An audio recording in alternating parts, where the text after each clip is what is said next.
korbannya ada 7. Lalu apa yang pertama tadi? Ada ancaman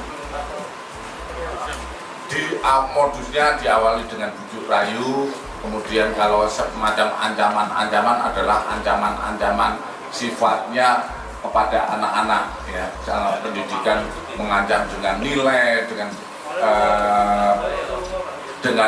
kemudian mengancam soal-soal pendidikan, gitu. Tapi pada prinsipnya adalah diawali dengan bujuk rayu. Ya, itu saja. Ini kondisi korban alhamdulillah sehat. Kemudian upaya-upaya yang dilakukan oleh Polres Pekalongan Kabupaten bekerja sama dengan KPAI Kabupaten Pak Kak Sito yang di Pekalongan itu sudah berupaya untuk memberikan semacam trauma healing juga. Bahkan kami dari Polda dikomandoi oleh Bapak Karo SDM sudah juga melakukan pembinaan ataupun trauma healing, dan alhamdulillah saat ini dalam keadaan sehat. Mungkin itu saja hasil penyelidikan yang dilakukan oleh Direktorat. Memang tersangka mulai tahun 2020 bekerja di SMP yang sekarang. Kemudian sebelumnya dia ada di SD maupun di SMP di luar Batang. Dari hasil penyelidikan sampai dengan saat ini kita belum mendapatkan TKP lain sampai hari ini. Namun kami terus mendalami karena hal ini juga hal yang tentu saja memberikan pengertian kepada masyarakat. Mereka masih beranggapan bahwa ini aib sehingga tidak melaporkan, sehingga kita tidak mengembangkan. Pada kesempatan ini kami sampaikan mungkin ada masyarakat atau putra-putrinya menjadi korban di Polres Batang sudah di posko pengaduan. Posko pengaduan ini kami akan jaga kerahasiaan bagi para korban. Yang utama adalah kita gunakan untuk proses penegakan hukumnya. Jadi kita sudah berupaya dan sampai saat ini baru 1 TKP di Batang. Kemudian mungkin nanti terkait yang Kak Sito ada jawab sendiri, tapi secara kedokteran mungkin nanti Kabidokes yang bisa menjelaskan. Sebelum Kak Sito mungkin kami kasih kesempatan Kabidokes, monggo. Dan bisa kita tuangkan di sini dokter itu tidak ada yang hamil, dan itu sudah membuat bukti yang lengkap yang sudah kita serahkan ke penyidik. Jadi terjawab, sementara kita tidak mau dan tidak ada yang hamil. Kemudian untuk kepentingan penyidikan dari dukungan Kabidokes, alat bukti yang kita gunakan untuk menjerat tersangka sudah kita penuhi. Mungkin itu saja. Salam sejahtera untuk kita semua. Ya, saya Seto Mulyadi, Ketua Umum LPAI, Lembaga Perlindungan Anak Indonesia, yang sudah terbentuk dari tahun 1998 dan pernah memakai nama populer Komnas Perlindungan Anak. Dan kami juga yang kemudian mendorong lahirnya Undang-Undang Perlindungan Anak, kemudian juga mendorong lahirnya lembaga negara yang bernama KPAI, yaitu Komisi Perlindungan Anak Indonesia. Dan kami tetap sebagai LSM peran serta masyarakat, dan saat ini kantornya berada di kantor Kementerian Sosial Republik Indonesia, karena dulu juga dibentuknya, didirikannya bersama dengan Kementerian Sosial, UNICEF dan sebagainya. Juga tempatnya adalah di tempat yang bersejarah, yaitu di kantor Kementerian Sosial Republik Indonesia.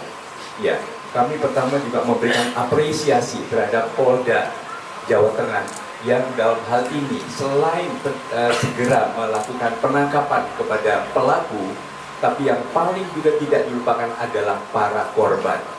Jadi dalam hal ini kami waktu itu kasus yang di Batang terutama, kami mendapatkan kontak langsung dari Bapak Kapolda, dan kami kemudian merapat. Kebetulan di sini juga ada Ketua Lembaga Perlindungan Anak Indonesia Provinsi Jawa Tengah, Kak Samsul Ridwan SHMH, yang kemudian juga semua unsur pengurus LPAI adalah para pimpinan LPA daerah. Sekjennya ada LPA dari Bali, kemudian wakil sekjen dari Banten, bendahara dari Jambi dan sebagainya. Jadi seluruh sekitar 24 provinsi yang aktif untuk terus melibatkan peran serta masyarakat.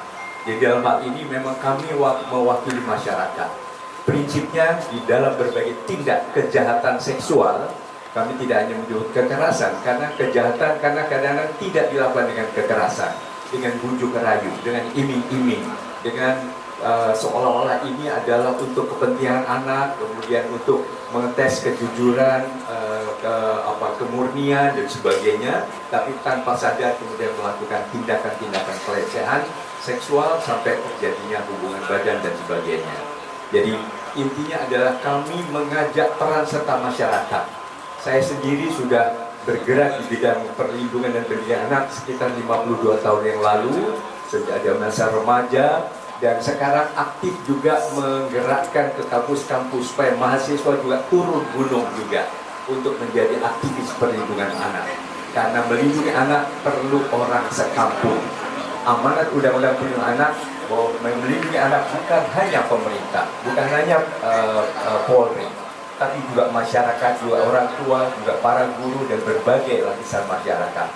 Jadi kami juga mengajak kita bersinergi, bergandeng tangan, merapatkan barisan, bahkan juga dibentuk sampai tingkat awal yang dekat dengan keluarga. Maka sejak tahun 2011 kami merencanakan adanya Sparta, Seksi Perlindungan Anak tingkat rukun tetangga. Jadi kalau ada RT, ketua RT, sekretaris, ada seksi-seksi. Biasanya seksi kebersihan, seksi acara, seksi keamanan, tambah satu seksi lagi, seksi perlindungan anak. Dan ini sudah terbentuk di Tangsel, bahkan dapat rekor muri sebagai kota pertama di Indonesia yang seluruh RT-nya sudah dilengkapi dengan seksi perlindungan anak. Kemudian kalau tidak salah dua Bekasi, yang kedua adalah Banyuwangi, Kabupaten Banyuwangi, yang ketiga adalah Kabupaten Bengkulu Utara, waktu itu ada kasus Yuyun yang juga viral. Kemudian keempat adalah Kabupaten dan Kota Bekasi, kelima ada Kabupaten Bitung di Sulawesi Utara. Mudah-mudahan Jawa Tengah mulai dari Semarang dan Jawa Tengah bisa menjadi provinsi pertama yang seluruh RT di kabupaten kotanya dilengkapi dengan seksi perlindungan anak. Jadi bukan hanya sebagai pemadam kebakaran setelah terjadi peristiwa, tapi saling mengingatkan preventifnya agar para ibu menjaga putra putrinya, karena korban kekerasan seksual atau kejahatan seksual bukan hanya anak perempuan. Dari kasus yang di Pekalongan itu adalah laki-laki juga, dan kadang-kadang yaitu kalau korban tidak segera mendapatkan treatment psikologis, terapi, maka ibarat luka ini akan terus menganga, akhirnya menimbulkan kecacatan. Nah, kecacatan pada anak perempuan korban kejahatan seksual, kemudian tidak percaya diri, menjadi agresif, menjadi berbagai perilaku menyimpang, akhirnya juga bisa berbahaya untuk dirinya sendiri. Beberapa bahkan ada yang mengakhiri hidupnya.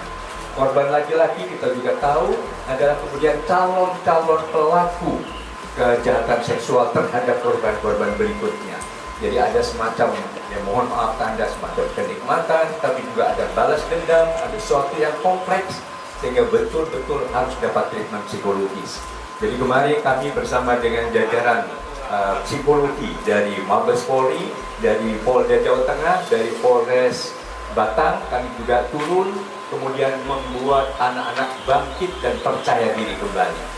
Mudah-mudahan hal ini bisa terus dilakukan di berbagai tempat, dan kami siap dengan seluruh jajaran yang termasuk di daerah sekitar 24 provinsi ini bisa dilibatkan untuk melakukan treatment psikologis pada anak-anak korban kejahatan seksual. Karena ini juga salah satu kriteria anak yang membutuhkan perlindungan khusus. Mungkin demikian, sekali lagi kami apresiasi terhadap Polri atas kepedulian ini, juga dari Kompolnas, juga dari berbagai institusi. Mohon kita terus merapatkan barisan dengan mengedepankan kepentingan terbaik bagi anak. Terima kasih. Wabillahi taufiq wal hidayah. Wassalamualaikum warahmatullahi wabarakatuh.